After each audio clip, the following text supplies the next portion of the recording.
Hello, welcome to another conversation here about sources and technology. Today, look, we have a varied menu.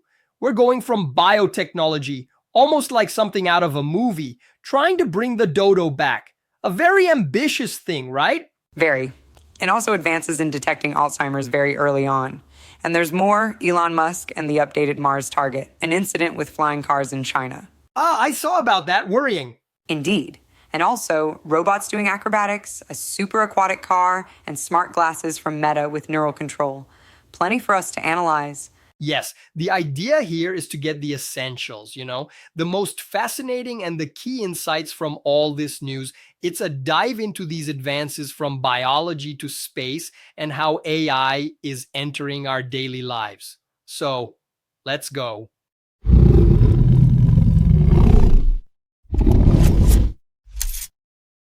Starting with biology. This story is about the dodo. Colossal Bioscience is saying they've made progress. It seems the key point was successfully cultivating primordial germ cells, which are the precursors to eggs and sperm, right? That's right. From the Nicobar pigeon, which is the dodo's closest living relative, the idea is to take these cells, edit them with recovered dodo DNA, which is already a huge challenge in itself, right? Definitely. And then inject that into sterile chicken embryos, kind of like a surrogate mother, right? Exactly. A complex technique, and they're talking about 5 to 7 years to see visible results. And it's not just the dodo, they are also trying with the woolly mammoth and the Tasmanian tiger.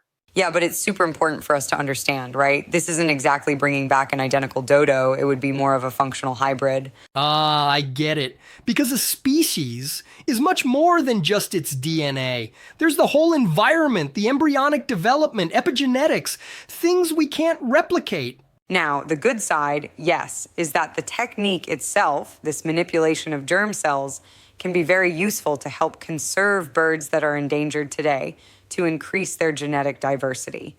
Perhaps that's the most important legacy of all this. Makes perfect sense. A more immediate application, perhaps. And speaking of technology impacting health, there's this new thing from Rice University, a fluorescent probe called ANAF, the so-called molecular magnifying glass. Exactly. It works like this. It latches onto very specific bits of proteins and can detect minimal changes, that indicate the beginning of a misfolding problem, even before those aggregates that we already know from Alzheimer's or Parkinson's are formed, way before that. And what's fascinating to me is what this reveals. It seems that neurodegeneration doesn't start in the whole protein at once, but in isolated critical points like a small crack in a bridge, that then spreads. That's a great image. And this ANAF probe shows exactly where and when the problem starts. This opens a huge door for testing drugs that act right there at the beginning of the process, before major damage occurs. It's a chance to perhaps anticipate the disease, not just treat it afterward. Incredible. Going from the micro to the macro, space. Elon Musk has reaffirmed the goal of colonizing Mars. He's given a deadline now, 2055, a bold goal as always. Yes. And for that to happen, he needs to greatly increase the payload that Starship takes there during each launch window, which is every 2 years, right? Exactly. Starship is the centerpiece of it all. That giant rocket, the super heavy, plus the ship on top, both reusable. That's the key. And the Raptor engines using methane and oxygen, which could theoretically be produced on Mars. His ultimate goal is a self-sufficient civilization. The Starship V3, the next one, should carry over 100 tons. Yes, but the big technical bottleneck right now, as Musk himself admits, is Starship's heat shield for withstanding atmospheric re-entry and, most importantly, being rapidly reusable. Very different from the space shuttle, which needed months of repairs, right? He says SpaceX is almost there, almost demonstrating this complete and rapid reusability. And the biggest motivation behind all this, which he always repeats, is to make humanity multiplanetary, a plan B for civilization, right? A cosmic life insurance policy. Now, coming back to Earth, but still in the air, we had an accident in China with those flying cars, the eVTOLs. Rodrigo. Yes, from Xpeng. That's right. 2 of them crashed during a rehearsal for an air show. The official cause was insufficient flight distance. A pilot was injured, but lightly, fortunately. Phew. But each of these vehicles costs a fortune, right? Indeed. The equivalent of about 15 million reais, and Xpeng already has over 4,000 orders, planning for mass production in 2026.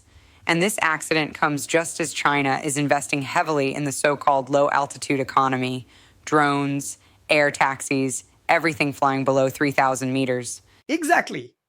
Of course, an incident like this immediately raises the question of safety and regulation. Imagine hundreds of these flying over dense cities. Safety will have to be impeccable. There's no room for error, for sure. And speaking of movement, but now with robots, a Chinese startup, Agibot, showed off their humanoid robot, the Ling X2, doing that jump.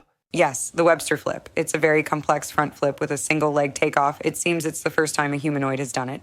Impressive. It requires very fine motor control. Yes, they say it's thanks to advanced control algorithms and super precise sensors. It's a step beyond what we saw, for example, with Boston Dynamics Atlas in terms of body control for acrobatics. It shows a new phase, right? Robots not just imitating tasks, but mastering complex, almost human athletic movements. Then the question remains, what is the balance between these spectacular demonstrations and practical, everyday applications? What exactly will a robot that does a flip be useful for, or is it just to show off technological advancement? Good question. Changing gears, literally to the water, Lamborghini. Lamborghini on the water? Indeed. In partnership with a German company, they launched the Seabob, SE63. It's like a personal jet sled. Those underwater propulsion devices. That's it. But with a design inspired by the brand's cars, carbon fiber, super powerful, it reaches up to 35 kilometers per hour on the surface and dives down to 25 meters. Clearly a luxury toy, right? Focused on adrenaline, performance, it shows this fusion of high-end automotive engineering with aquatic leisure, a very specific niche. Exactly. And to wrap up, a technology that could literally end up on our faces. The new smart glasses from Meta, the ones with the Ray-Ban frames. Yes, what's new about them? They project a small, colorful floating screen that only the user can see. But the most curious part is the control. It's done with a neural wristband. Neural wristband? What do you mean? It reads electrical signals from the wrist muscles, electromyography, right? It interprets very subtle finger gestures to control the glasses. Interesting. The idea is to integrate the digital world more invisibly, more intuitively with the body, almost like an extension of ourselves. It seems so. This neural wristband, if it's really sensitive, could even have potential for accessibility for people with motor difficulties. But of course, there's always a but, right? It always raises the debate about hyperconnectivity. We already don't disconnect. So imagine having an interface on your face reading your micro movements, and how society will deal with this increasingly thin line between human and machine.